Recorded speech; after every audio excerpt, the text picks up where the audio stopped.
Okay.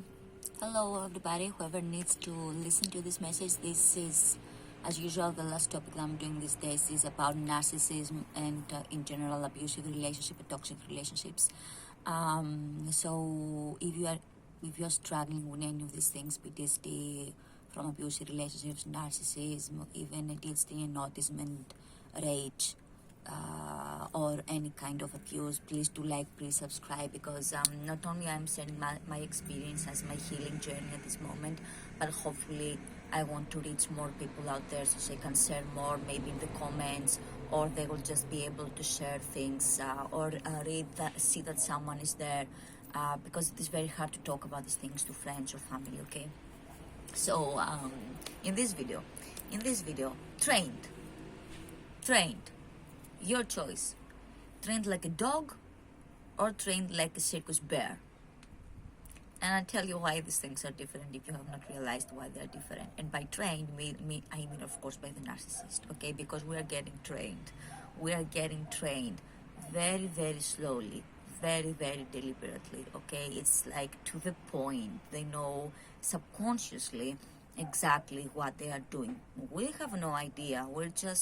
They're just playing the drum just like they do in the bears in the circus, okay? They're just playing the drum and we are dancing to their own rhythm. So that's why I'm saying here, you can figure it out by the end if we are actually getting trained as bears or as dogs. I had a very weird night. I woke up in the middle of the night and I was thinking, oh my God, the topics you can talk about this thing are just endless.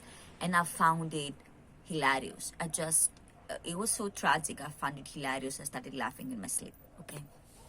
So I'll go on now and explain why we're getting trained and how you can relate with both the animals.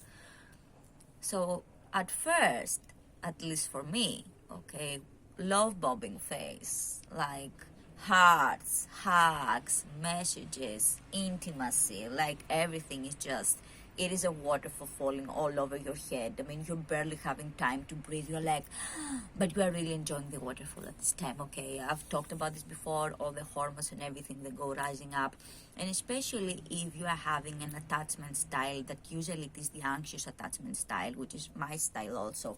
Usually people that we were facing problems in our childhood or like fitting into the environment and go to really be anxious to get loved or be understood, or if you are an empath, you can really feel the other people's emotions or energies or get into the place, okay? So usually these kind of people, okay, are the ones that are going to attract the narcissist or the other kind of people that they're getting to get into abuse and toxic relationships, okay? I go back to the point now. So while you're getting all this love bomb and because of your anxious attachment style, you enjoy because you're like, oh my God, for the first time I'm understood. For the first time I'm being seen. For the first time I'm being listened. Without actually being understood and without actually being listened. I mean, I want you to really think, how many times did you actually sit down with these people and had amazing conversations? I'm pretty sure damn zero. I'm pretty sure you absolutely never had a good conversation. Probably was you saying things about you or them saying things about them, and somehow you're going like, yes, and yes, that's it, but never actually diving into the point. Why? Because these people, they don't really know how to dive into points. Because to dive into a point, you actually need to know a lot about this thing, like maybe a subject from your work, okay, that you really know like the details, or because if you're going to get into a subject that's rather more general and it gets more specific and you talk about it with your person, you have to have empathy about what your person says, okay, so you can dive more into it. They don't have that. The only thing that they're having is that they're watching you, and they're watching you really close, how you act, how what they understand what they need them to tell you. So they're doing exactly that. So at this point, okay, they are training you and they are giving you, we're at the point of the dog, I think, at this moment, okay? They are giving you like the little, yummy things, after you have done you have sit down or you have not barked, and everything. They're like, yay, okay, get a treat. So you are at this point right now whenever, if they don't like something you are saying about a subject, they will stop you, or they will act mean to you, or they'll tell you something very, very, very mean. And at this point, you don't want to make the other sad. At this point, you don't want to create tension into something that is so beautiful, something that is full of butterflies and goes like this, and you're like, ah. And you are conforming. You are like, okay. And you're thinking, okay, we'll talk about it next time. We will discuss it about next time. Guess what? Next time never arrives. Next time is still waiting for the bus right there. Next time never arrives. The topic will remain right there, and you're absolutely never going to find the solution. If in case at some point you're going to find the solution of the topic or whatever after a lot of time, they probably tell you they don't remember what they said, or they probably tell you that they have changed their mind about something, especially if it was including like a promise or something like this. Things change. They will try everything that works for you specifically. That's why every case is so different. They will try the things that specifically work for you, okay? So they will turn this around. So let's say that something happened. And for me, for example, something had happened in our first days, and he yelled at me for something about a mini shop in the middle of the street, and I got triggered into my PTSD from my previously abusive relationship. So I'm like in the middle of the street, I'm having a freeze thing, and we're going back to our place, and he tells me something, and I start yelling, and I start I hit him, not a lot, just like this. And he made it be like I was insane. And I felt so bad that instead of him apologizing for the fact that he started screaming at me in the middle of the street about the fact that I didn't allow him to buy my juice, and I bought my juice, and for somehow that was for him offensive. I'm really not sure what was going on. We never solved the thing. I ended up being like, I'm sorry, it's never gonna happen again. Then okay, we went to the apology. He apologized, the I'm sorry, then the intimacy came, and blah blah blah blah blah. But I remember, of how much time I spent after that explaining to him about my PTSD and about these responses, because I just wanted to make sure that he understands that I have gone through major difficulties, and if he has like a temper thing, to keep it away. Little did I know that at this point and after, I would be the one fearing every word and everything that I would say and do.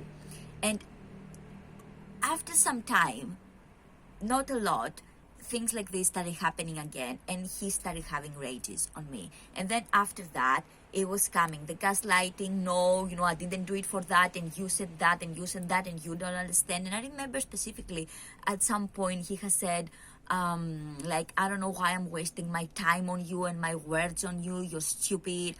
And I was like, where did this person with this heart that was like all over me went? Like, I had no idea. Okay, but at this point I was just, okay, maybe I'm overreacting, maybe I'm just pressuring him without understanding, maybe whatever.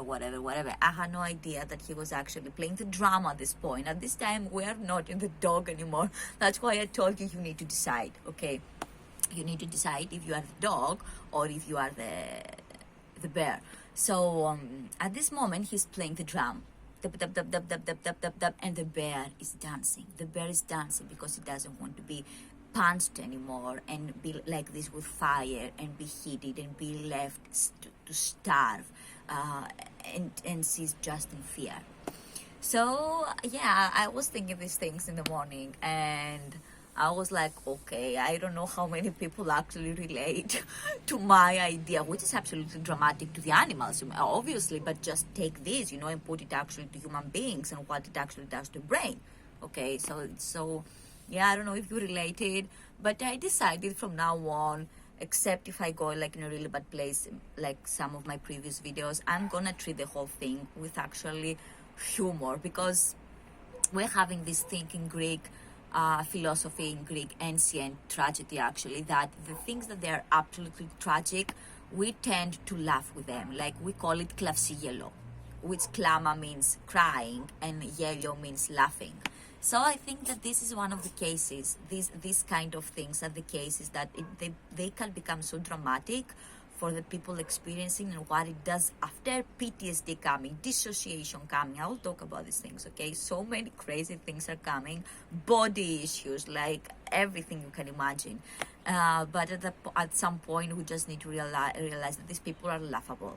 And not the situation laughable, but these people are laughable, and they're gonna get what they're gonna get. At some point, they're gonna get it. So I decided I will turn this around on my psychology, and please do try to do also. We can do it here together, okay? You can comment down anything you want to say about your experience, about everything.